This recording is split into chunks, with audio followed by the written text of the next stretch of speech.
And dapperly handsome man, we have Mr. Jeff Carey.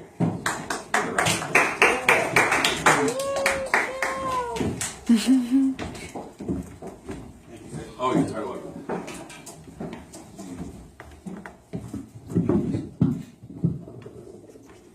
adjust that to your taste. This should be good. Here. Thank you. Thank you to our illustrious host. And I'd like to thank Ken for inviting me out tonight, too. I do have 4 books of poetry that I've published, but this is my first novel. So I'm going to read just a short excerpt from the novel. I do have some of my books here, too, if anyone would like to purchase them. But how much are they? they are $10 each. Oh, $10. $10. I'm going to hold the book up and I'll zoom in on it. Like the, Hold up your book. The name of the novel is The Reflection of Elias Dumont. It's a historical fiction, Put it back up here for a minute. horror story. Some of my influences early on were Stephen King, Anne Rice. But it was more heavily influenced actually by my poetry. And I tried to work a lot of that into it, especially what I was studying during my master's program. Here's the excerpt. Oh, I wanted to put out also. Friday the 13th, Ken is going to host me here from 4 to 8 o'clock, and I will be signing books, so if you want to come out then. January? Yes, January, Friday the 13th. So. January, Friday. That's Art Walk night, too. What time is your thing? From 4 to 8. Oh, cool. Yours is just before Art Walk. So people could go to your thing and then go to Art Walk. And they'd better. Yeah. All right, little background too. The character is immortal because he acquired a mirror, a small hand mirror. It's called a Katatron. It is a historical fiction also because in the early 1800s there was a flood called the Madrid earthquakes, and it caused the Mississippi River to flow backwards. I kind of tied the story into that phenomenon that happened. And what happened is the mirror possesses the holder. It gives them immortality, but it also drives them pretty well insane. And they try to keep the mirror secret, of course, so nobody else gets the immortality. Okay. So this is the beginning of chapter 4. Outside the hotel, Elias stepped onto the sidewalk and inhaled the evening air. Its scent was rich with the dank moisture, a moisture that steadily filled in the city around him. He walked for a time with his hands in his pockets until he reached the base of the arch, and then he stood looking up at it. The metallic structure towered above him in its beautifully useless way. Streaks of silver light broke across its plated surface like bands of lightning. The whole structure seemed to capture the city and then distort it. He took the air in again as a breeze carried the smell of the Mississippi River to him. It caused him to shudder. The swollen river's banks had nearly reached the base of the arch, and as he looked out and across, he pulled his hand from his pocket and felt the handle of the looking glass beneath his shirt.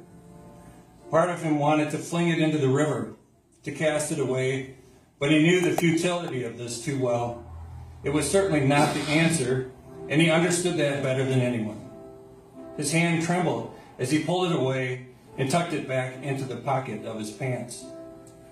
He looked again at the water, at the lights of the city muted in its pungent darkness, and then he turned and walked to the road and hailed a cab. A red Leclerc cab stopped, and then he opened the door and slid in. "I need to go to a liquor store." "Any particular one?" the cabbie said, glancing back at Elias in the rearview mirror. "Doesn't matter, but after I stop there, I'd like to go somewhere to get a drink." The cabbie nodded as he depressed the meter and then accelerated into the sparse traffic. "You from around here?" "It's been a while, but yes." "You don't look like the club type." "No. Is J&A still around?" "Sure. That'll be fine." The man nodded again and made a turn onto Olive Street and headed west until he reached a party store, then stopped. He waited with the meter running until Elias came back out, and then he drove on again past St. Louis University and onto Lindell Boulevard until they reached the central west end. Elias sat staring out the window, the lights and the buildings passing as he tapped the pack of cigarettes on his knee. "You been gone a long time then?" the cabbie asked, but it was rhetorical, something to break the sound of the tapping perhaps. "Does it matter?" "No," the man said, scratching the stubble of his face. "Just trying to make conversation is all." The cab slowed, and then they made a left turn onto Newstead and drove a few blocks until they reached the old brick building that stood on the left side of the avenue. Elias pulled a money clip from his pocket as the cabbie slowed and stopped along the west side of the avenue, turning his body slightly as his elbow rested on the back of the bench seat. Pulling several bills from the money clip, Elias handed the man his money and told him to keep it. The cabbie thanked him as Elias opened the door and stepped out onto Newstead Avenue and shut the door, and then he walked across the avenue, stopping beneath the streetlight for a moment as the cab pulled away. He looked around, lingering, resting against the black iron pole of the artificial light exposed him like a lighthouse above some foreboding shore where shallow, jagged rocks lie hidden below deceptively tranquil waters. He was patient as he stood lingering, calculated, and after a few minutes passed, he glanced up at the small sign that jutted out from the brick just above the shingled awning. And then Elias opened the pack of cigarettes and threw the foil on the ground and popped out one of the pack, placing it in his mouth and lighting it. As he opened the squeaky door, he stepped into the dim neon light and let the door slam behind him. There were more people in the place than he thought there would be, but that wasn't saying much. And after quickly scanning the bar, he moved towards a corner seat where he could face the door. The bartender nodded at him as he passed, and Elias returned the nod and blew the smoke from his mouth as a waitress approached, greeting him as he sat down. He slid the ashtray closer to him and tapped his cigarette on it. "What'll you have, hon?" He smiled at her and tapped his cigarette again, a fifth of bourbon and a glass of ice. "Tough day at the office then?" she said, with one hand on her hip and the other pressed against the table. "Something like that." "Well, you ain't planning on driving home tonight, are you?" "No, ma'am." "Good," she said, turning and strutting towards the bar. He leaned back in the seat and smoked and watched the door, and as the waitress came with the bourbon and the glass, he saw the door open and close. In the doorway stood the silhouette of a woman, as if the shadow of something beautiful had entered and paused, but it was no shadow. It caused the bartender to look twice. She stood motionless for a moment, some fragments of light still filing in behind her, loosened stragglers, enough to keep the faint aura around her figure until she eased forward. "Let me know if there's anything else you need, hon," the waitress said, as Elias poured the bourbon in the glass. "Thank you, I will." He swirled the ice and the bourbon in the glass, keeping his eyes focused narrowly on the woman, who seemed to move like liquid through the yellowish light and dense smoke. She seemed the only thing in the room that could truly move freely, uninhibited by the elements of the room, the tables, the chairs, all fixed in their places. Even the dim xanthos light over the bar appeared trapped, as if 100 years of thick smoke had somehow slowly dried it into a jerky-like substance, its particles condensed and the light suspended in time. Yes, suspended in time, he thought, as he made a final swirl with the glass and shot the brown fluid down his throat. The cold bourbon had a better sting, and as he sat the glass back on the table, he placed the cigarette into his mouth.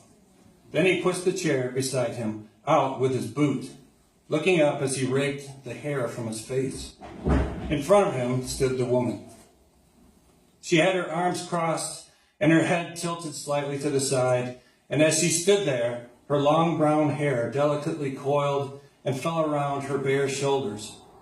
Elias marveled at her as she glared at him, her green eyes glinting slivers of silver. "Sit down, Echo," he said, as his eyes flowed along the curves of her blood-red dress. "Why did you come back, Elias?" "Is that any way to speak to an old friend? Sit down." With some reluctance, she scooted the chair in and sat down beside him. She let her arm press against his arm, and then he placed his hand on her hand and felt her cool olive skin.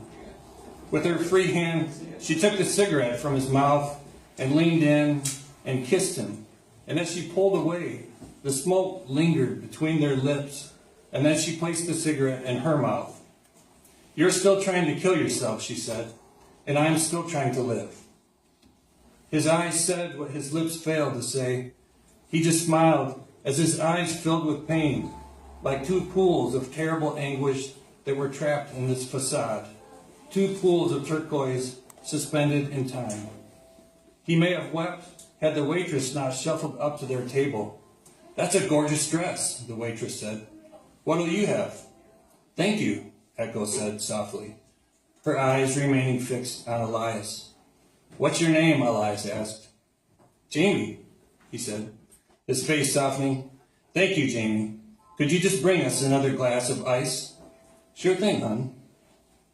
He took another cigarette from the pack and lit it, and as the waitress went to the bar and leaned over the counter to grab a glass, filling it with a scoop of ice, in a moment she had returned smiling, setting the glass on a napkin. They exchanged smiles as she quickly slid the glass in front of Echo, and then she started across the room to another table. Elias watched her. He noticed how she seemed to walk with purpose, so much more animated than Echo or he, so much more alive.